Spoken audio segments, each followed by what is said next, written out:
Ecclesiastes, one of the latest biblical books, was projected back still further, to fit the era of Solomon. Ecclesiastes made it into the biblical canon.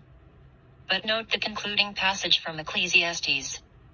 Like the gloss in Malachi, it clearly was added by a later scribe, and like the gloss in Malachi, it affirms the primacy of Moses' prophecy.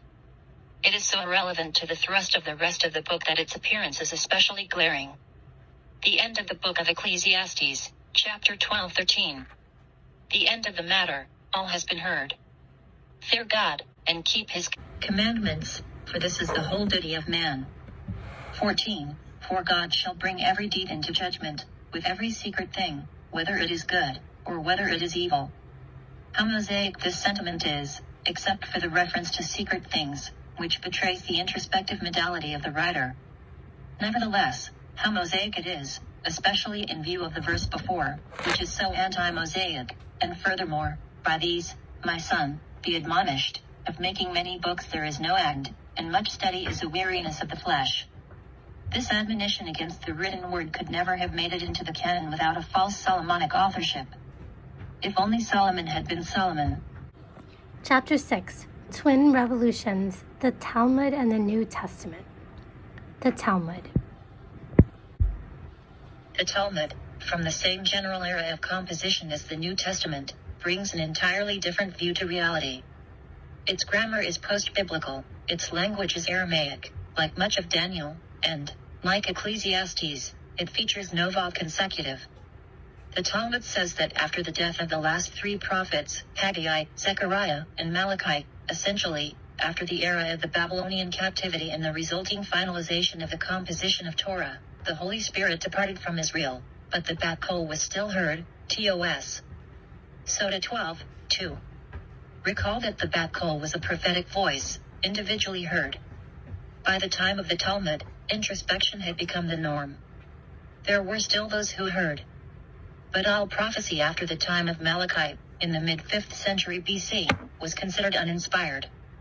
Small wonder, people were already being acculturated from birth at this point to ignore external voices, the bat kol, and focus their attention on the written Torah. This is why the Talmud, struggling with prophecy and law, said, henceforth the prophet may make no innovation, shop. 104a, can there still be voices? Yes. Do they have any authority? No. Henceforth, prophets, and their prophecies, are relevant to Jewish mental life only to the extent that they confirm existing Mosaic law. If the Torah displayed genius in its ability to transform the interpretation of mentation, then the Talmud, and its Hebrew core, the Mishnah, represented an equally significant genius. The Talmud is based on the authority of an oral tradition which it makes binding. This oral tradition, like that of the written Torah, is projected back to the time of Sinai. But then, the Talmud forbids obeying a bat kol, forever, the final repudiation of the voice that was begun by the written Torah during the Babylonian exile. The Talmud bases this principle on Deuteronomy 30:12, Lo b'shamayim hai, it is not in heaven, it being the voice of God. Thus the Talmud, like the written Torah before it, first establishes, and then restricts, auditory authorization. Following is the quintessential passage in the Talmud, Avametzia 59ab, that defines, for all time, the idea that truth is to be found, not in voices, even if they are divine voices, and even if these voices are vouchsafed by miraculous events, but in the majority vote of the academic community of introspective minds. It is noteworthy, though not terribly unusual according to Talmudic hermeneutics, that the biblical quote is turned upside down for the proof. In context, the written Torah says the opposite of what the Talmud invokes it to say, but that is another story for another time. An oven was cut into parts and sand was placed between the parts. Rabbi Eliezer maintained that it is pure, i.e., not susceptible to ritual impurity. The other sages said that it is susceptible to ritual impurity. On that day, Rabbi Eliezer brought them all sorts of proofs, but they were rejected. He said to them, if the law is as I say, may the carob tree prove it. The carob tree was uprooted from its place a distance of 100 cubits. Others say, 400 cubits. They said to him, one cannot prove anything from a carob tree. Rabbi Eliezer said to them, if the law is as I say, may the aqueduct prove it. The water in the aqueduct began to flow backwards. They said to him, "One cannot prove anything from an aqueduct." He said to them, "If the law is as I say, then may the walls of the house of study prove it." The walls of the house of study began to cave in. Rabbi Joshua rebuked them, "If Torah scholars are debating a point of Jewish law, what are your qualifications to intervene?" The walls did not fall, in deference to Rabbi Joshua, nor did they straighten up, in deference to Rabbi Eliezer. They still stand there at a slant. Note that this is a metaphoric, thus introspective, picturing of the slanted walls as an image of compromise. It is also a charming digression about a local tourist spot. He said to them, "If the law is as I say, may it be proven from heaven." Here, Rabbi Eliezer seeks to call upon a divine voice as his authorization. There then issued a heavenly voice which proclaimed, "What do you want of Rabbi Eliezer? The law is as he says." Rabbi Joshua stood on his feet and said, "The Torah is not in heaven." Deuteronomy 30:12. We take no notice of heavenly voices, since you, God, have already, at Sinai, written in the Torah to follow the majority. Exodus 23:2. Rabbi Nathan subsequently met Elijah the prophet and asked him, "What did God do at that moment?" Elijah replied, "He smiled and said, 'My children have triumphed over me. My children have triumphed over me.'" In this metaphoric usage, how have God's children triumphed over God in the text? By replacing the voice of God with the received text of God's written word, we take no notice of heavenly voices because it, the word of God, is not in heaven, to be apprehended through our auditory apparatus. It is in a written record. At last, divine voices are rejected regardless of whether they do or do not confirm the Mosaic revelation, and regardless of whether they are apprehended by the majority. The majority rule of introspective minds overrules a voice, even a divine one, apprehended by the majority. Historical trauma, the Babylonian captivity, takes away access to the heard voice of the prophets. Once the heard voice is gone, it must be replaced by a written voice. No later prophecy can replace it. The Talmud affirms that the written word remains steady and unchanging, henceforth a prophet may make no innovation. Reframing the words of a paragraph in terms of Christian theology, historical trauma, the crucifixion, takes away access to the heard voice of Jesus. Once the heard voice is gone, it must be replaced by a written voice. No later prophecy can replace that of Jesus. The Christian community develops, in writing, this final and ultimate prophecy, in a New Testament whose written word remains steady and unchanging. A Christian metaphor. The Word becomes flesh. The New Testament is a very different text than the Old Testament. It is full of introspective language, metaphors in the form of parables, deceit, notably in the person of Judas, spatialized time, and introspection. Its language, therefore its verb tense structure, is Greek, not Biblical Hebrew. Comparing its religion with that of the Old Testament, the New Testament provides, in the language of production, a new formula that is more user-friendly to moderns. But this is not because it is Christian instead of Jewish, but because it is introspective instead of bicameral. The big change isn't the change from Judaism to Christianity, or even the change from an Old Testament to a New Testament, but the change in how humans understood the experiences of their minds from 1000 BC to 100 AD and the centuries following.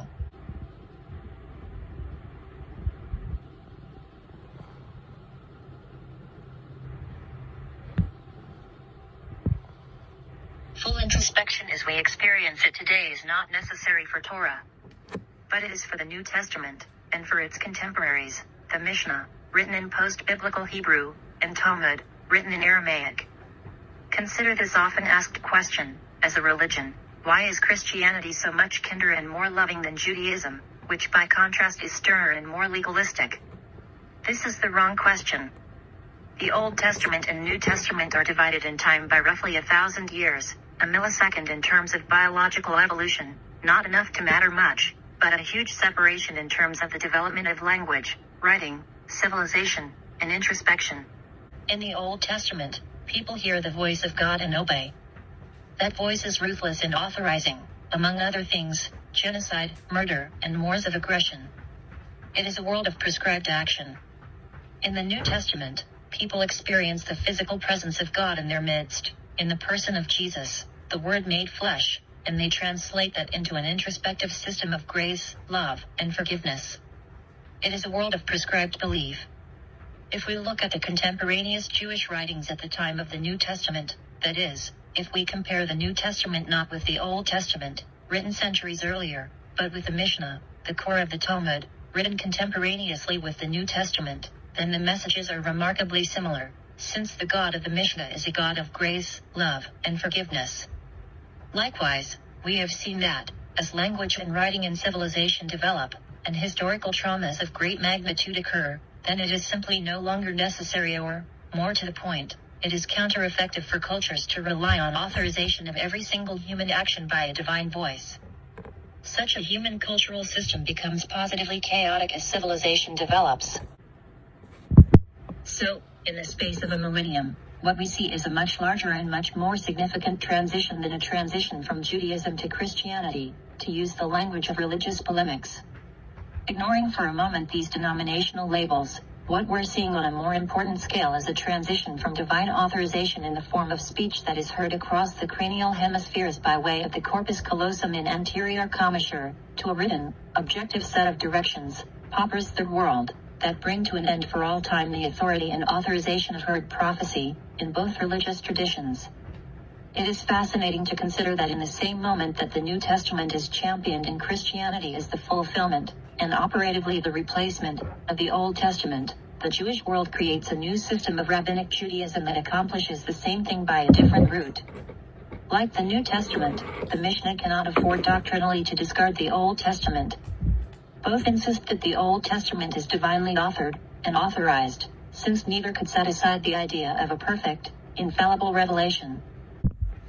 But, like the New Testament, the Mishnah insists that it, and only it, is the true interpretation of the voices of the Old Testament, and then, like the New Testament, it proceeds to limit those voices for all time.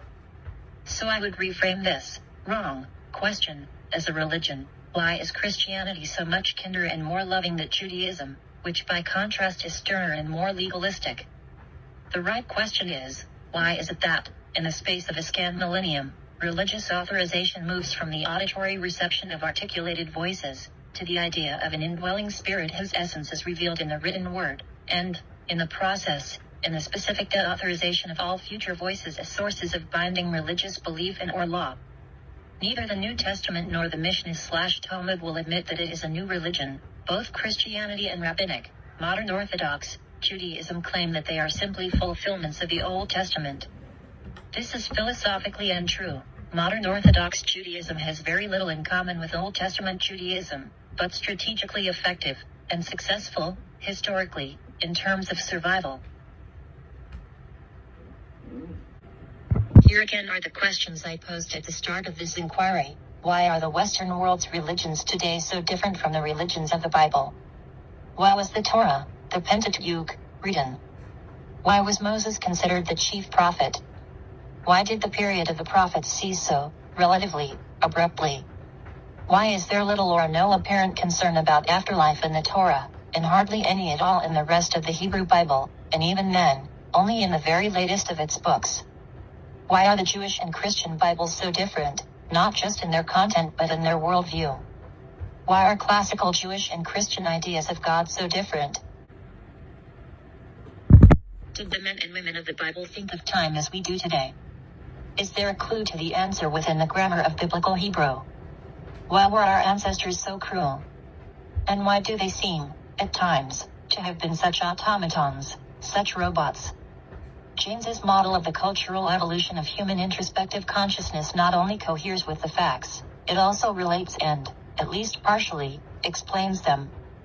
No conceptual model is ever the same as the reality it seeks to model. The map is not the territory, but I believe that James has given us, at least for now, a most valuable way of thinking about our thinking. James took risks in offering such a big idea.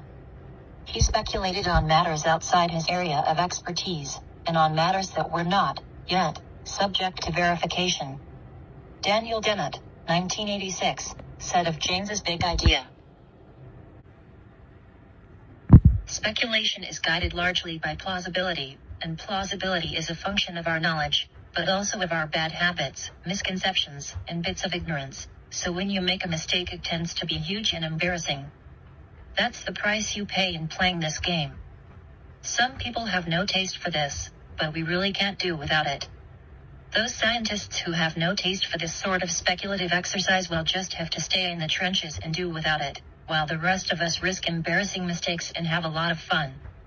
If James is completely wrong in the details, that is a darn shame, but something like what he proposes has to be right, and we can start looking around for better modules to put in the place of the modules that he has already given us.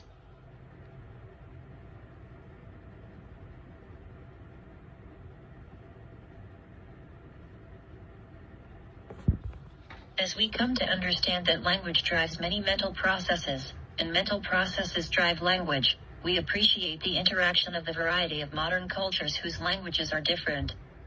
Because their languages vary, so do their ways of thinking, and of interpreting their thoughts. Using the common understanding that the myth of Babel is an illustration, the confusion of tongues, the multiplying of different languages, has enriched humanity greatly. Global business enterprises benefit from the fact that some of their employees speak and think in Japanese, some in French, some in English, etc.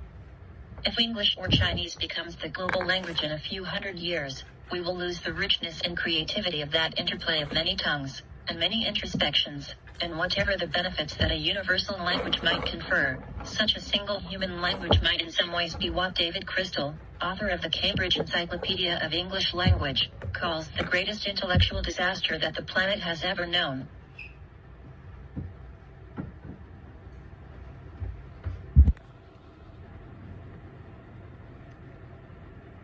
God talk.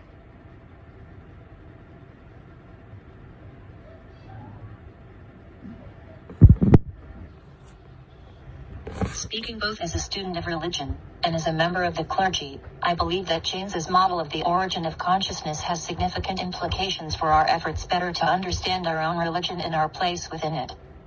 Religion has changed as we humans have changed.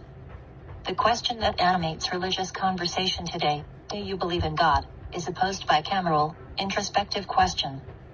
It is a question hardly raised at all in the Hebrew Bible, nor is it grammatically meaningful in the Hebrew Bible's Hebrew language. So too, the question what will happen to me when I die, is barely touched on in the Hebrew Bible, and as we've seen, only then in the very latest of books, and not in the Torah at all. How might we, in a post-bicameral, introspective world, structure our own religious community? Religious communities of the past have sought to root their beliefs in certainty.